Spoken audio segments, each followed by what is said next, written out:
ఎంత దౌర్భాగ్యం అంటే మన డిప్యూటీ సర్వేయర్లకు ఉద్యోగాలు ఇవ్వాల ట్రైనింగ్ ఇచ్చిరు, నెల రోజుల ట్రైనింగ్ ఇచ్చిరు. ఆ నెల రోజుల ట్రైనింగ్ కూడా నియామక పత్రాలు ఇచ్చారు. ట్రైనింగ్ బ్యాచ్కి నియమ పత్రాలు మళ్ళీ ఎవరు ఇచ్చిరు? సీఎం ఇచ్చిండు. మరి సీఎం కనీసం నీ స్థాయి ఏంటో నువ్వు మర్చిపోతున్నావా? నువ్వు సీఎంకి వెళ్ళి అటెండెన్స్ స్థాయికి వెళ్ళిపోయిన సందర్భం, ఆ శాఖకు మంత్రి ఉంటే ఆ మంత్రి ఇవ్వచ్చు కదా. ప్రతిదానికి ముఖ్యమంత్రి చేతను మీకు వెళ్ళే పత్రాలు ఇవ్వాలనా? అంటే ముఖ్యమంత్రికి వేరే పని ఏం లేదా?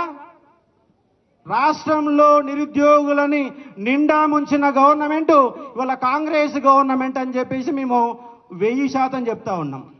ఎందుకంటే లాస్ట్ గవర్నమెంట్లో కొట్లాడింది, ఇవాళ టీఆర్ఎస్ వ్యతిరేకం కొట్లాడింది మా నిరుద్యోగులమే. అయాల మోసపోయినాం, ఇవాళ గోసపడుతున్నాం. 100% ఇవాళ గోసపడుతున్నాం. ఎందుకంటే మమ్మల్ని ఏమార్చారు, మమ్మల్ని మోసం చేశారు. 2 లక్షల ఉద్యోగాలకు సంబంధించి ఒక అద్భుతమైన మేనిఫెస్టో ఇచ్చారు. ఏప్రిల్లో మొదటి ఫేజ్ అంట, నవంబర్లో రెండో ఫేజ్ అంట. ఏ ఫేజ్లను ఎక్కడ పోయినా అర్థం కాదు. ఇప్పటిదాకా ఏ ఫేజు లేదు, ఏ నోటిఫికేషన్ లేదు. మీ ఎన్నికల మేనిఫెస్టో పోయింది.